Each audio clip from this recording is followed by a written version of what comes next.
Salut la meute, c'est Jules, j'espère que ça va bien. Aujourd'hui nous allons parler compos de parties de loup-garou et plus particulièrement du nombre de villageois dans ces compos. Quel type de rôle mettre? Combien de rôles mettre? Pourquoi certains combos de cartes comme la sorcière plus Salvateur plus ancien sont interdits? Je vais répondre à toutes ces questions, c'est parti. Proportion de villageois.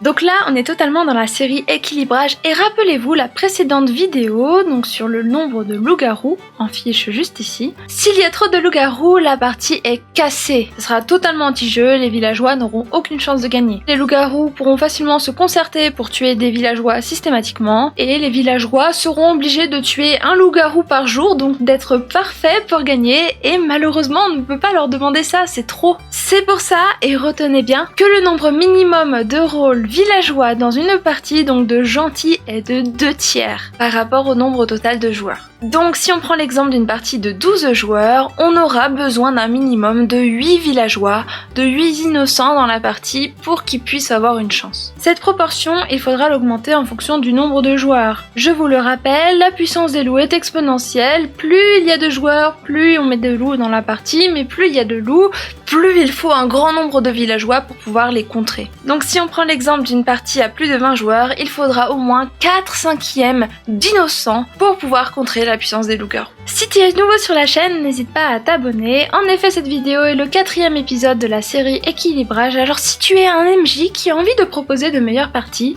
je te conseille de regarder toutes les vidéos de la playlist juste ici. Les types de rôles.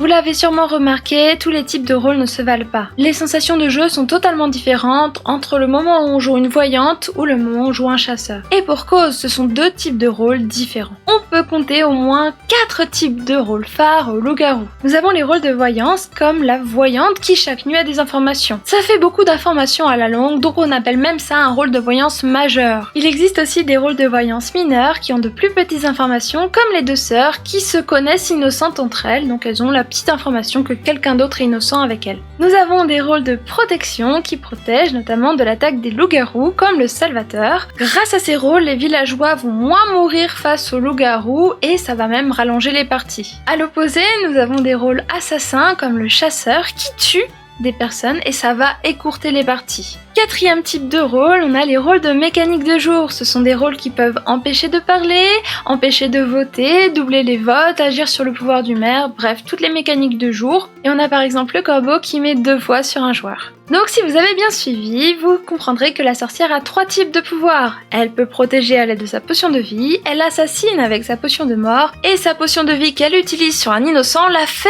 connaître un innocent, donc c'est aussi un rôle de voyance mineure finalement. Les types de rôles peuvent aussi permettre de classifier les rôles solitaires et loup-garou, mais ils sont surtout importants à repérer chez les villageois car ils peuvent être à l'origine de combos interdits. Les combos interdits. Pourquoi je ne peux pas mettre et une sorcière, et un salvateur, et un ancien dans ma partie? Imaginez le pire scénario. Première nuit, les loups-garous désignent Kevin mais il est protégé par le salvateur. Résultat, personne ne meurt. Deuxième nuit, les loups-garous revisent Kevin pour le tuer, le salvateur ne peut plus le protéger certes, mais la voyante décide d'utiliser sa potion de vie. Toujours aucun mort. Troisième nuit, le salvateur protège à nouveau Kevin, pas de chance, les loups-garous le désignent, toujours pas de victime. Quatrième nuit, les loups-garous se disent bon, Kevin ne peut plus être protégé, on va le désigner, on va le tuer une fois pour toutes. Pas de bol, Kevin est ancien, et du coup, il survit à une attaque de loup-garou. Toujours pas de mort. 5e nuit, toujours pas de bol, les loups-garous peuvent désigner la personne protégée par le salvateur. Résultat, même si bien sûr c'est un concours de circonstances, il peut y avoir 5 nuits sans mort, et je l'ai déjà vécu dans une partie. Et encore, ça peut être pire si les loups-garous ne respectent pas les techniques pour contrer le salvateur. Et ça devient injouable, les loups-garous ont besoin de tuer pour gagner. Et des situations comme ça arrive avec ces 3 rôles. Pourquoi? Parce que ce sont 3 rôles de protection. Donc vous l'aurez compris, en plus de la proportion de villageois à avoir en tête, il faut aussi avoir un certain nombre de rôles pour pas que la partie ne soit injouable. C'est pourquoi je vous conseille de mettre maximum 2 rôles de protection dans votre partie, et encore à moins de 12 joueurs, ne mettez-en qu'un. Il y a un autre type de rôle qui peut être très dangereux, ce sont les rôles de voyance. Si le village a trop de connaissances, les loups-garous ne pourront rien faire. Alors je vous conseille de ne mettre qu'un seul rôle de voyance majeur pour que les loups-garous puissent avoir une chance. Il est possible de mettre plusieurs rôles de voyance mineure, mais faites attention. Il ne faut pas qu'il y en ait trop par rapport au nombre de loups-garous. Si tout le monde peut s'innocenter entre eux, les loups-garous sont finis. Pour les autres catégories,